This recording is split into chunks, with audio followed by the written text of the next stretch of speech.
You know how whenever we want to figure something out, our first instinct is to just take it apart?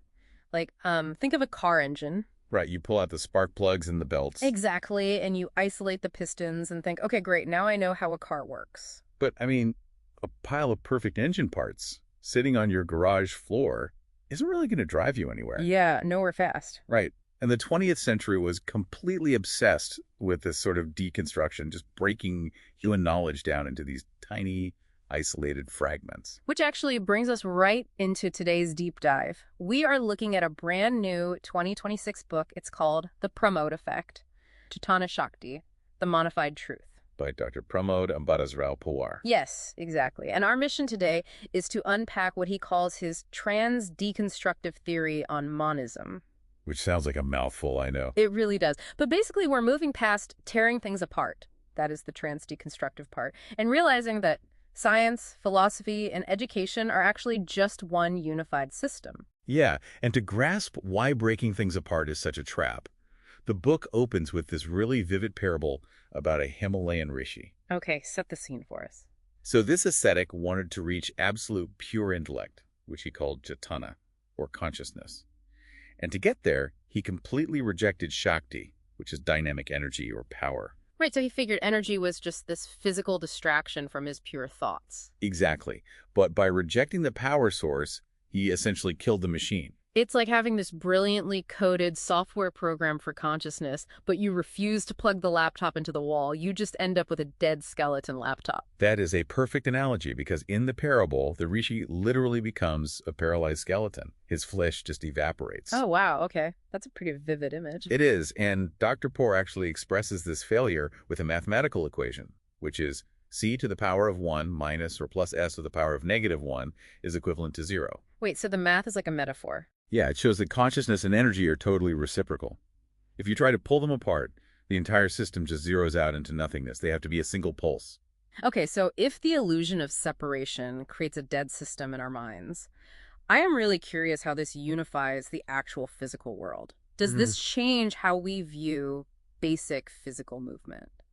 It completely rewrites it, actually. He takes aim at classical physics, specifically Newton's falling apple. The classic apple on the head. Right. We usually see a falling apple as a descent into a void, like a limitation.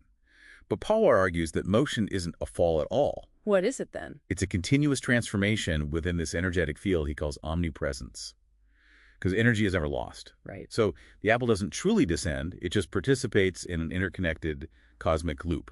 Let me pause you right there, though, because I mean, if you drop your smartphone on the concrete right now, it definitively falls and shatters. Sure, the screen is broken. Yeah. So how does calling that event an ascending transformation actually help you, the listener, understand reality better? Because it alters your fundamental reaction to failure and loss. Okay. How so? Well, if you view the shattered phone, or say a failed business venture, as an isolated loss, you are stuck in a fragmented, dead-end mindset. Right. You're just staring at the broken pieces. Exactly. But if you realize the energy merely redistributed, you start looking for where it went. The lessons learned, the resilience built, the data you gathered. Ah, so that energy transfers directly into your next attempt. Yes, nothing is a total loss. Yeah. You start seeing closed loops instead of dead ends. I love that. And we're constantly recycling energy and lessons instead of just absorbing isolated losses. That entirely changes how we should be learning new things. It really does. And that continuous flow of energy is the entire foundation of Pawar's Digi-Guru educational model. He introduces this thing called the 90-10 principle. Right, which argues that learning should be 90% Chetana, so internal, self-driven inquiry, and only 10% external guidance from a teacher. Yeah, because the traditional model completely flips that right.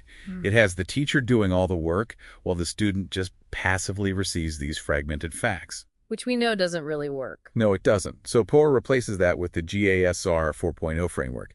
That stands for generation, absorption, structuring, and reflection. So practically speaking, what does that look like for a learner? Well, it means you don't start your education by just reading a textbook.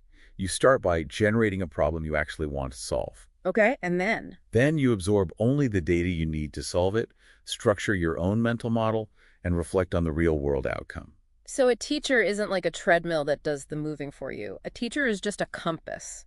They point true north, And that's the 10% guidance. Exactly. But you have to hack through the jungle yourself for the other 90%.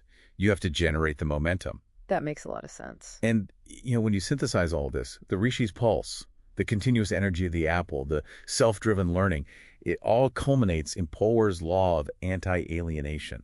Right, the core takeaway that separation, hierarchy, and conflict are fundamentally just illusions of our own perception. Exactly. We started off this deep dive talking about how we love to dissect the world, but taking things apart just leaves us with those hollow engine parts on the floor.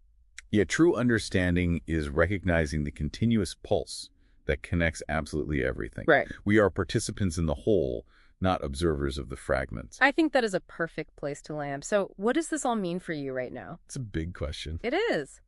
Think about your most frustrating interpersonal conflict. If alienation is just a perceptual error, how would that conflict change right now if you viewed your opponent not as a separate threat, but as a different expression of your own unified pulse?